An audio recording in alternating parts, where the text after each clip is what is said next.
कहानी की शुरुआत में हमें एक घर दिखाई देता है जिसके बाहर एक गाड़ी खड़ी है। गाड़ी में एक लेडी और उसका हस्बैंड होता है। उसका हस्बैंड उससे कहता है कि जाओ और दरवाजे पर दस्तक दो। वो लेडी जाकर दरवाजा खटखटाती है। उस घर से एक लेडी निकलती है जिसका नाम सैनदीना है। सैनदीना काली जादू और आत्माओं को काबू करने की सलाहियत रखती थी। वो लोग सैनदीना को बताते हैं कि हमारे बेटे को कुछ डरावनी और भयानक आवाजें सुनाई देती हैं। हमें लगता है इस पर कोई काली आत्माओं का साया है। सैनदीना उससे पूछती है कि इसने क्या किया था। वो लोग बताते हैं कि इसने एक गाड़ी से हार चुराया था। हमने वापस करने की कोशिश की लेकिन वो चले गए थे। सैनदीना उसको अंदर बिठा लेती है। बच्चे को छत पर किसी चीज का साया दिखाई देता था। सैनदीना उस पर कुछ मंत्र पढ़ने लगती है कि तभी वो आत्मा सैनदीना को गले से पकड़ती है। फिर लेडी और हस्बैंड को भी थप्पड़ दे देती है। बच्चा डर के मारे बाहर जाता है तो वो आत्मा उनको उठाती है और जमीन पर गिरा देती है। वो लोग अंदर से भाग निकलते हैं तो वो देखता है कि बच्चा जमीन पर बेहोश पड़ा है। लेडी और हस्बैंड उसको बचाने के लिए नीचे आते हैं। सैनदीना ऊपर से देख रही थी कि तभी जमीन फटने लगती है और कुछ क्रिएचर बच्चे को जमीन की तरफ निगल जाता है। इस क्रिएचर का नाम लामिया होता है। जो शख्स लामिया के पार्टनर से कोई चीज चुरा लेता है या उनको दुख पहुंचाता है तो लामिया उसे मार देती है। सैनदीना बहुत गुस्सा हो जाती है और कहती है कि लामिया तुमसे दोबारा मुलाकात होगी और तब तुम्हारी आखिरी दिन होगी। अचानक सीन बदलता है। अब हम एक शहर में हैं जिसका नाम लॉस एंजलिस है। एक खूबसूरत और सीधी सादी लड़की कार ड्राइव करती है। इस लड़की का नाम क्रिस्टीन होता है। क्रिस्टीन एक बैंक में कैशियर कलेक्टर के पद पर थी और अब वो बैंक जा रही है। वो बैंक पहुंचती है और अपने सीट पर बैठ जाती है। वो असिस्टेंट मैनेजर की कुर्सी को बेताबी से देख रही होती है। असल में असिस्टेंट मैनेजर का पोस्ट अभी अभी खाली हुआ है और क्रिस्टीन चाहती है कि ये पोस्ट मुझे मिल जाए। वो कुर्सी को देख रही होती है कि तभी बैंक के मैनेजर आ जाता है जिसका नाम जैक है। क्रिस्टीन जैक के पास जाती है और उससे कहती है कि असिस्टेंट पोस्ट के लिए कौन सिलेक्ट हुआ है। जैक उससे कहता है कि अब तक कोई सिलेक्ट नहीं हुआ लेकिन तुम्हारे और स्टू रॉबिन का नाम टॉप पर है। स्टू रॉबिन इस ऑफिस का होनहार और चालाक लड़का होता है और वो अभी अभी बैंक में आया था। क्रिस्टीन सोचते हुए जाने लगती है।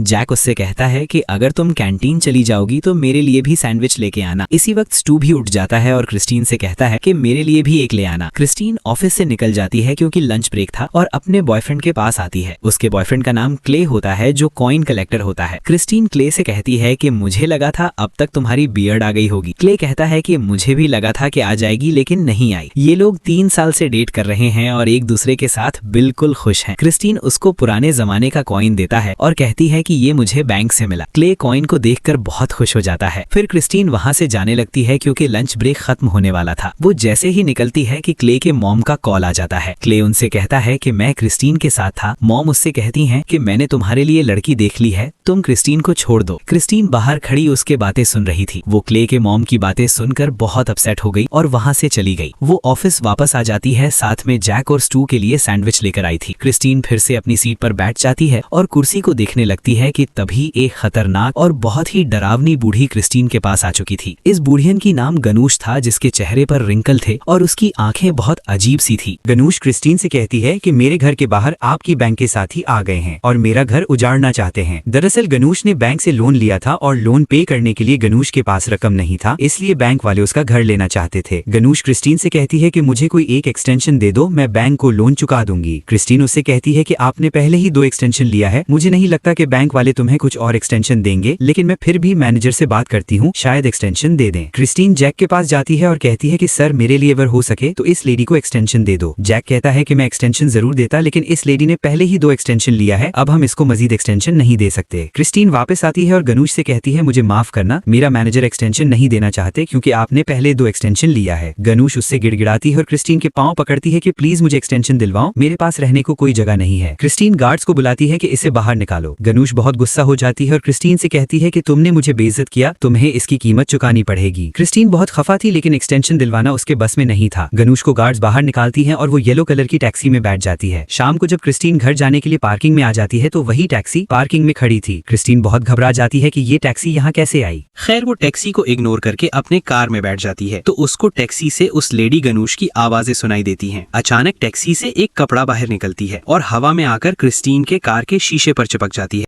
कपड़ा हवा में उड़कर पीछे जाने लगती है। क्रिस्टीन जैसे ही पीछे मुड़ने लगती है तो वही लेडी कार के पीछे सीट में बैठी थी। वो लेडी क्रिस्टीन को गले से पकड़ती है और पीछे की तरफ खींचती है। क्रिस्टीन कार के एक्सेलरेटर को दबाता है जिससे कार जाकर किसी चीज से टकरा जाता है। गनूश टकराने से आगे की तरफ गिर जाती है और उसका नकली दांत बाहर आ जाता है। क्रिस्टीन लेडी को धक्का दे देती है जिससे वो कार से बाहर गिर जाती है। क्रिस्टीन को लग गया कि वो बेहोश हो गई है लेकिन वो फिर से उठ जाती है और कार के शीशे को तोड़ देती है। लेडी क्रिस्टीन को पांव से पकड़ती है और कार से नीचे गिरा बता देती है। लेडी क्रिस्टीन के कपड़ों से एक बटन निकाल देती है। लेडी उससे कहती है कि अब तुम लामिया की मेहमान हो गई हो। दरअसल ये लेडी भी लामिया के पार्टनर में से थी। क्रिस्टीन बेहोश हो जाती है। थोड़ी देर बाद क्ले पुलिस के साथ आ जाता है। क्ले उसको घर ले जाने लगता है। रास्ते में क्ले क्रिस्टीन से कहता है कि इसमें तुम्हारी गलती नहीं है, मैनेजर ने उसको एक्सटेंशन नहीं दिया था, तुम खुद को दोषी मत ठहराओ। वो दोनों बातें कर रहे थे कि तभी क्रिस्टीन को कुछ आवाजें सुनाई देती हैं। वो क्ले से कहती है कि मुझे अपना किस्मत चेक करना है। क्ले उससे कहता है कि मैं तुम्हारा किस्मत चेक करता हूँ। दरअसल क्ले इन जैसे बातों पर विश्वास नहीं करता था, इसलिए उसे ये मजाक लगा। क्रिस्टीन उससे कहती है कि ये मजाक नहीं है, मुझे सच में अपना किस्मत चेक करवाना है कि मेरी किस्मत में क्या है, क्यों मुझे ये आवाजें सुनाई देती हैं। वो लोग एक जगह जाते हैं जहाँ कुछ किताबें और मंकी का मूर्ति पड़ा हुआ था। अंदर से एक आदमी निकलता है जो साइकिक होता है और लोगों की किस्मत और उस पर काली आत्माओं को पढ़ सकता है। इस साइकिक का नाम राम जास होता है। राम उससे कहता है कि मैं कुछ एनर्जीज महसूस कर सकता हूँ जो हमारे भविष्य से जुड़ी होती है। वो क्ले से कहता है कि $60 लगेंगे। वो क्रिस्टीन को कुर्सी पर बिठा लेता है और फिर क्रिस्टीन के हाथ को पढ़ने लगता है। वो क्रिस्टीन से कहता है कि आज तुमसे कुछ छीना गया है। वो बटन की तरफ इशारा करता है कि ये बटन। क्रिस्टीन क्ले से कहती है कि उस लेडी ने मुझसे बटन छीना था। रामजाद फिर से उसकी हाथ पढ़ने लगता है कि तभी उसे लामिया का चेहरा ब्लर नजर आता है और उसे एक झटका लगता है। क्रिस्टीन उससे कहती है कि क्या हुआ, तुमने क्या देखा। रामजास कहता है कि आज के लिए इतना काफी है, कल कंटिन्यू करेंगे। लेकिन क्रिस्टीन नहीं मान रही। वो कहती है कि मुझे बताओ सच क्या है। रामजास कहता है कि तुम पर काले आत्मा का साया है। वो लोग वहाँ से निकल जाते हैं। रास्ते में क्ले क्रिस्टीन से कहता है कि ये आदमी झूठ बोल रहा था, ये उसका बिजनेस है, तुम अपने आप को स्ट्रेस मत दो। क्रिस्टीन कहती है कि ये आदमी सच कह रहा था, मुझे सच में कुछ आवाजें सुनाई देती हैं। वो लोग घर पहुंच जाते हैं। क्ले उससे कहता है कि मैं तुम्हारी कार वापस करने जाता हूँ और 30 मिनट में वापस आ जाऊंगा। क्रिस्टीन घर के अंदर जाती है। कुछ देर बाद वो अपने लिए खाना बना रही तो उसकी नजर उसके पुराने तस्वीर पर पड़ी जिसमें वो बहुत मोटी थी। वो तस्वीर देख रही होती है कि तभी उसे दरवाजे के पास कुछ महसूस हुआ जैसे कोई अंदर आ रहा हो। अचानक घर का पर्दे और सामान हवा में उड़ने लग जाते हैं और घर में एक शोर मच जाता है। थोड़ी देर बाद शोर खत्म हो जाता है। फिर घर के दीवार में बकरी जैसा साया दिखाई देता है और अचानक क्रिस्टीन पर हमला कर देता है, जिससे क्रिस्टीन जमीन पर गिर जाती है। ये बकरी जैसा साया असल में लामिया होता है जो क्रिस्टीन को टॉर्चर करने आई थी। थोड़ी देर बाद क्ले आ जाता है तो वो देखता है कि क्रिस्टीन का चेहरे का बुरा हाल हो गया था। वो क्रिस्टीन से कहने लगता है कि वो पागल लेडी घर में भी घुस गई, मैं अभी पुलिस को कॉल करता हूँ। वो जैसे ही कॉल करने लगता है तो क्रिस्टीन उससे कहती है कि वो गानुश नहीं थी, वो कोई और था, मैंने उसका चेहरा नहीं देखा लेकिन उसका साया एक बकरे जैसा था। फिर क्ले उसको तसल्ली दे देता है कि तुम फिक्र नहीं करो, मैं तुम्हारे साथ हूँ, और फिर सो जाते हैं। रात के वक्त एक इंसेक्ट आ जाता है और क्रिस्टीन के मुंह में चला जाता है, जिसकी वजह से क्रिस्टीन उठकर बैठ जाती है। जब वो वापस लेटने लगती हूँ तो क्ले की जगह वही लेडी द गानुश थे। वो उस पर हमला करती है तो लेडी के मुंह से कुछ इंसेक्ट्स बाहर आ जाते हैं और क्रिस्टीन उठ जाती है। ये दरअसल ख्वाब था। फिर वो दोनों अपने ऑफिस की तरफ रवाना होते हैं। जाते हुए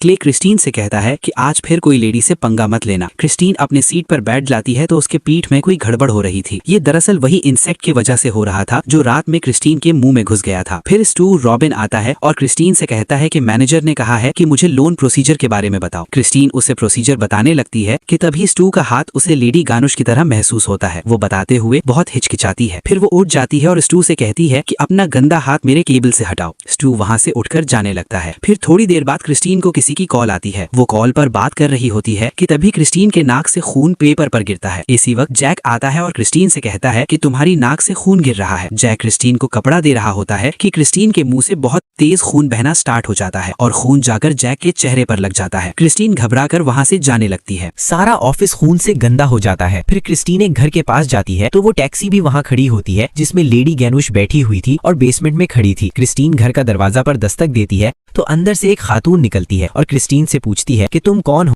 और किससे मिलने आई हो। क्रिस्टीन कहती है कि मैं गैनुश से मिलने आई हूँ और उससे माफी मांगना चाहती हूँ। वो औरत क्रिस्टीन से कहती है कि मैं जानती थी कि तुम आओगी, तुम्हारे बारे में दादी ने बताया था कि एक दिन कोई बैंक वाली लड़की मुझसे माफी मांगने आएगी। वो क्रिस्टीन से कहती है कि तुम यहाँ से वापस जाओ, तुम अब दादी की खुशियाँ वापस नहीं लुटा सकती। लेकिन क्रिस्टीन नहीं मान रही। वो कहती है कि मैं उसे घर वापस दिलवा दूंगी। लेडी उसे अंदर आने देती है। क्रिस्टीन अंदर जाती है तो घर में एक बेसमेंट होता है जिससे आवाजें और रोशनी आ रही है। क्रिस्टीन जैसे ही नीचे पहुंचती है तो वहाँ उस लेडी के फोटो से हार चढ़ा हुआ था, यानी वो मर गई थी। लेकिन अजीब बात ये थी कि लोग सोग मनाने के बजाय पार्टी कर रहे थे। तभी क्रिस्टीन के पांव फिसल जाती है और वो लेडी के लाश पर गिर जाती है। वो जैसे ही उठने की कोशिश करती है कि तभी टेबल टूट जाता है और लेडी क्रिस्टीन के ऊपर गिर जाती है और उसके मुंह से कुछ गंदा फ्लूइड निकलकर क्रिस्टीन के मुंह में चला जाता है। लोग लेडी को उठाती है और फिर से वही टेबल पर लिटा देती है। वो औरत जो गैनुश के पोटी थी वो क्रिस्टीन से कहती है कि अब तुम घर वापस कर क्या रहोगी, तुम्हारे साथ जो भी हो रहा है तुम उसे के काबिल हो। फिर क्रिस्टीन रामजास के पास जाती है और उससे अपना हाल बता देती है। रामजास उससे कहता है कि तुम पर लामिया का आत्मा है। लामिया एक ऐसा आत्मा है जो 3 दिन अपनी शिकार को अलग अलग तरीकों से तड़पाता है, फिर चौथी दिन उसको जमीन की तरफ खींचता है। रामजास कहता है कि लामिया का पार्टनर अपनी शिकार से कुछ चीज ले लेता है और फिर उसको वापस दे देता है, तो लामिया उस चीज के मालिक को मार देता है। क्रिस्टीन उसको वो बटन दिखाता है जो गैनुश ने उससे छीना था और फिर उसको वापस दिया था। क्रिस्टीन कहती है कि अगर मैं इसका मालिक बदल लूं तो क्या वो फिर भी मुझे मारेगी। रामजास कहता है कि अगर तुम ये बटन किसी को तोहफे में दे दो तब इसका मालिक कोई और हो जाएगा और तुम आजाद हो जाओगी। रामजास उसे एक किताब दे देता है और कहने लगता है कि इसमें लामिया को खुश करने का तरीका है। क्रिस्टीन घर जाकर उस किताब को पढ़ने लगती है जिसमें लामिया को खुश करने का एक तरीका ये था कि किसी जानवर को मार डालो। वो किताब को पढ़ ही रही थी कि तभी पीछे से किसी चीज की आवाजें आने लगती हैं। जैसे ही वो घर के विंडो के पास जाती है तो वही बकरी का साया अचानक नजर आता है। ये दरअसल वही लामिया था जो रामजास ने कहा था।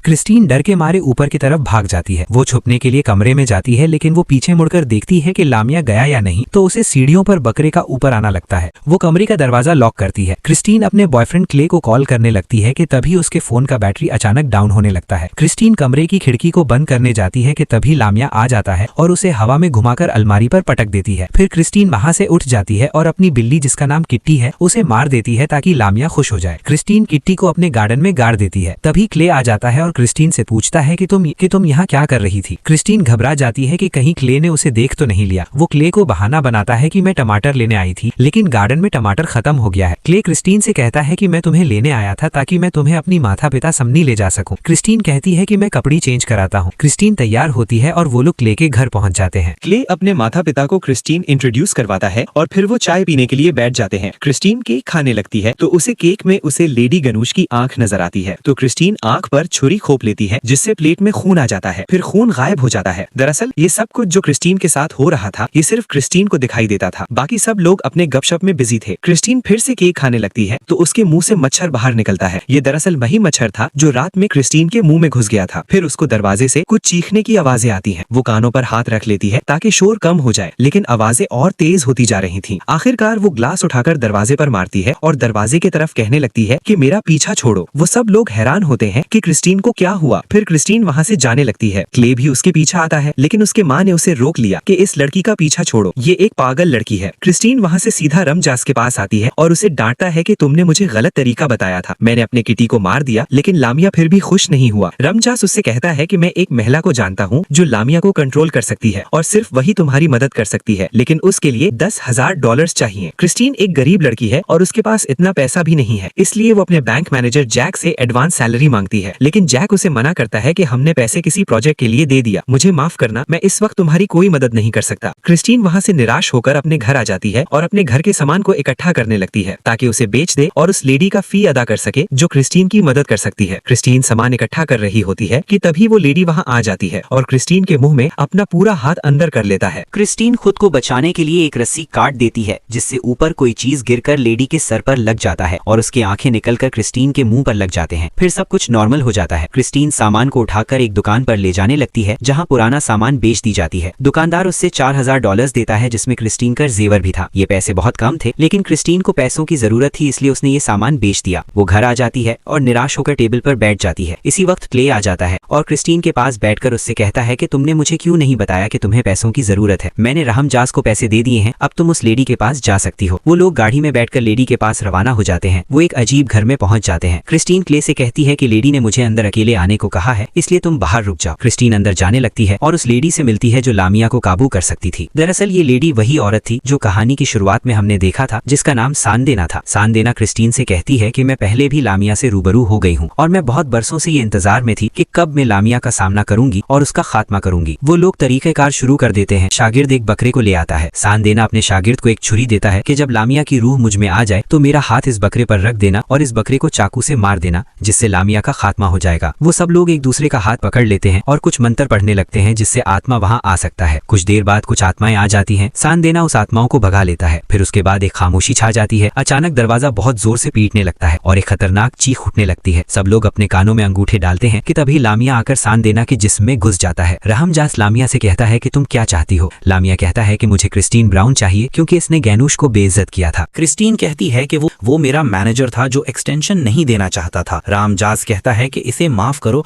ये मासूम है। लेकिन लामिया नहीं मान रही। वो कहती है कि मैं यहाँ सिर्फ क्रिस्टीन के लिए आया हूँ। क्रिस्टीन सनदेना का हाथ बकरे पर रख देता है और सनदेना का शागिर्द उठकर बकरी पर हमला करता है, लेकिन बकरा शागिर्द का हाथ काटकर उसके जिस्म के अंदर घुस जाता है। वो रामजास को गले से पकड़कर दूर फेंकता है। फिर वो क्रिस्टीन के पास जाता है और अपने मुंह से वो बिल्ली निकालती है और कहती है कि तुम्हें क्या लगा था कि तुम बिल्ली को मारकर खुद को बचा लोगी। लामिया जैसे ही क्रिस्टीन को मारने लगता है कि तभी रामजास सनदेना को उठा देता है। सनदेना कुछ मंत्र पढ़कर शागिर्द के जिस्म से लामिया का आत्मा निकाल देता है और लामिया एक धुएं की शक्ल में निकल जाता है, लेकिन सनदेना मर जाती है। बाद में कुछ लोग सनदेना को ले जाने लगता है। क्रिस्टीन रामजास को कहती है कि क्या लामिया मर गया। रामजास कहता है कि वो मरा नहीं है, बल्कि सिर्फ वक्ती तौर पर यहाँ से गायन है, लेकिन वो फिर से आएगा और खास तुम्हारे लिए आएगा।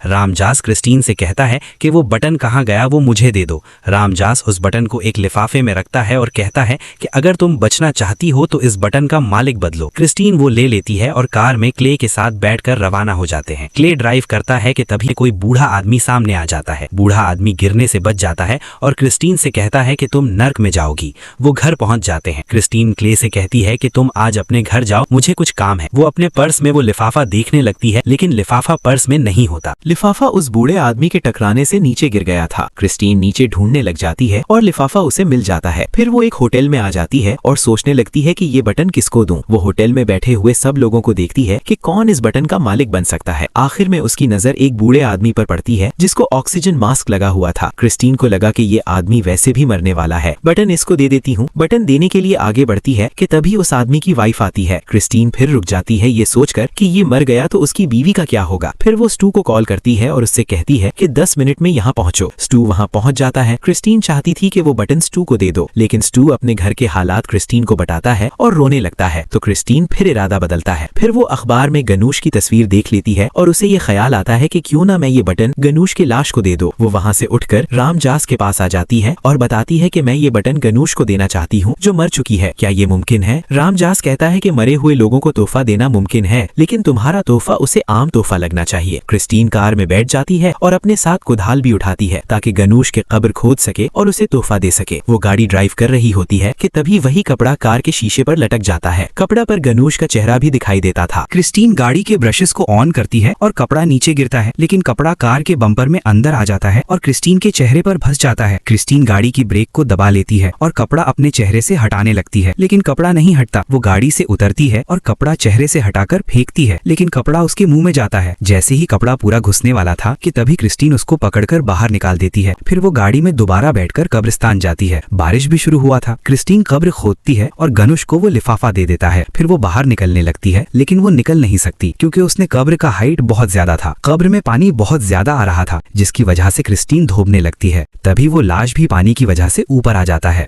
क्रिस्टीन लाश को अपने आप से हटाने लगती है कि तभी कब्र के दीवार उसके सर पर गिर जाता है और क्रिस्टीन बेहोश हो जाती है। थोड़ी देर बाद वो होश में आ जाती है और कब्र से निकल जाती है। वो घर आकर नहा लेती है और क्ले के साथ ट्रिप पर रवाना हो जाती है। क्ले उससे बताता है कि मुझे मेरे कार में तुम्हारा बटन मिला। दरअसल क्रिस्टीन ने जो लिफाफा उठाया था उसमें वो कॉइन था जो क्रिस्टीन ने क्ले को दिया था, और जिस लिफाफे में बटन था वो कार में रह गया था। क्रिस्टीन बटन को देखकर पीछे की तरफ जाने लगती है कि तभी उसकी पांव फिसल जाता है और वो रेल के पटली पर गिर जाती है। क्ले उसे चिल्लाता है कि ऊपर आओ, ट्रेन आ रहा है। कि तभी जमीन पटने लगती है और लमिया उसे खींच जाती है। कहानी यहाँ खत्म हो जाती है। अगर आपको हमारा रिकैप पसंद आया हो तो सब्सक्राइब कर देना।